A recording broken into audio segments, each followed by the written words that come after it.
Hello, good afternoon, good evening, good morning, and welcome. It's Nurse Richard, the Wax Wizard. Thank you for joining me. Tough procedure, this one. And going to get out a few tools. Well, just one tool actually. My favourite tool, the trusty Cawthorn hook, to get this out. And you'll see why I had to do that very shortly.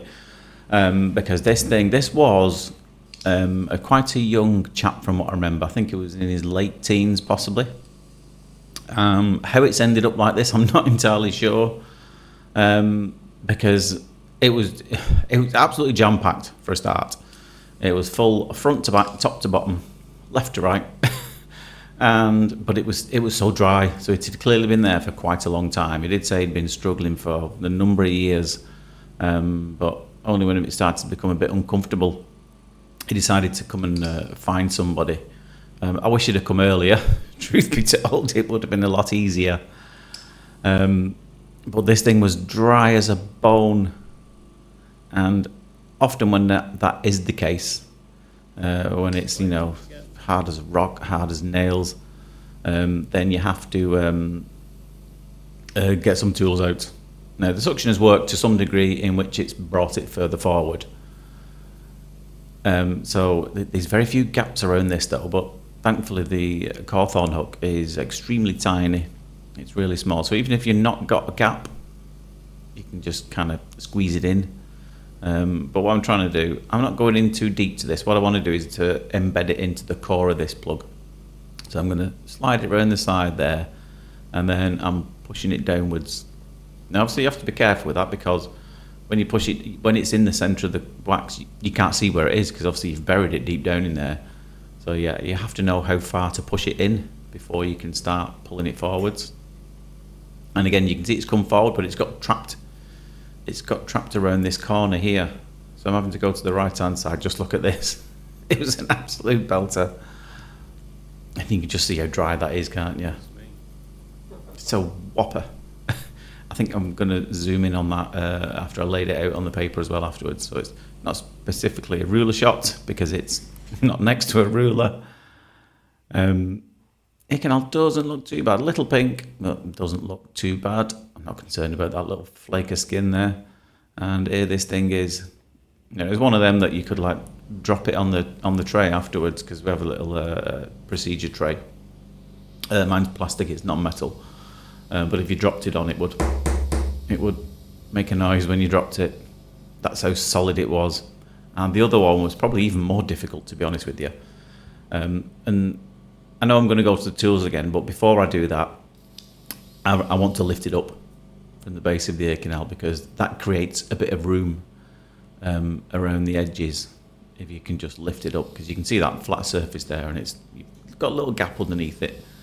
And so it's separated it, because if you stuck a tool in straight away with one like this and dug it in, it would be, it would be dragging against the canal wall, and that would be quite uncomfortable. So I always prefer to loosen it a little bit with the suction, separate it from as many of the canal walls as I can, and then go in with the tool. Now you'll see this looks different here, doesn't it? What I've done, I've asked the patient to open his ear up. So what they do, they put the hand around the head like that, pinch the top of their ear, and pull it upwards and backwards like that. And that's why, so you obviously get a much better view. I don't need to then, beforehand I was using the endoscope. You see where the hairs are on the left hand side?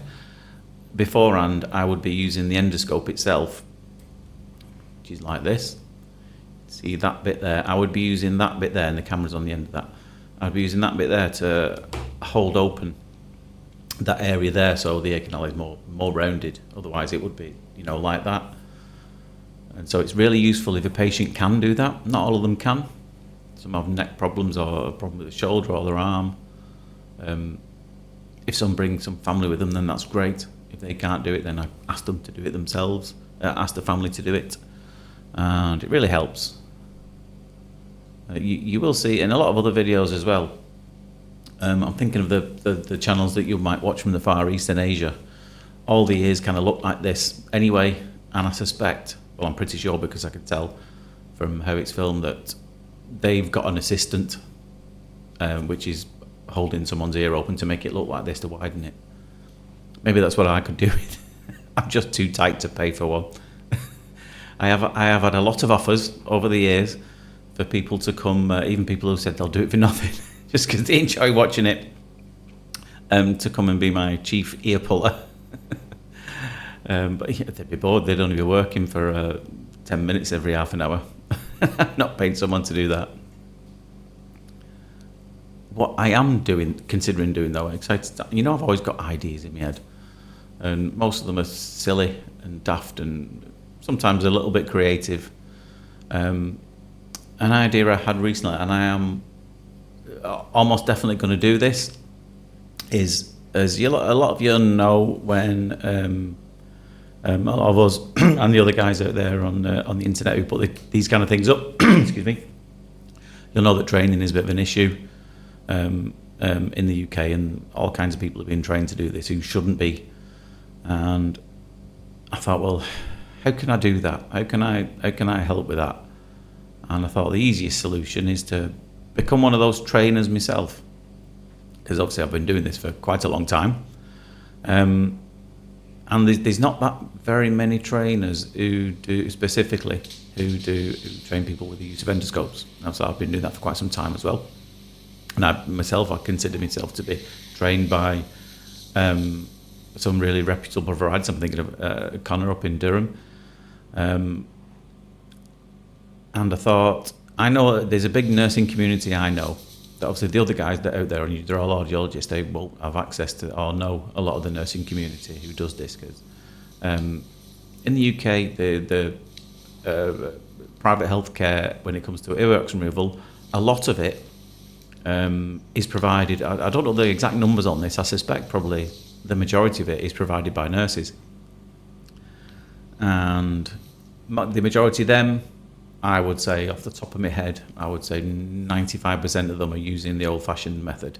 Well, I say old-fashioned because it's old-fashioned for me, because I've not done it for a long time, which is using my head loops, which is little, you wear it on your head, little microscopes, but essentially you're looking from outside the ear.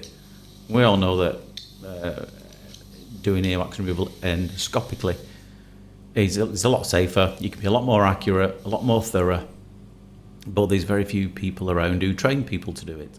So I thought, well, why don't I just become one of them?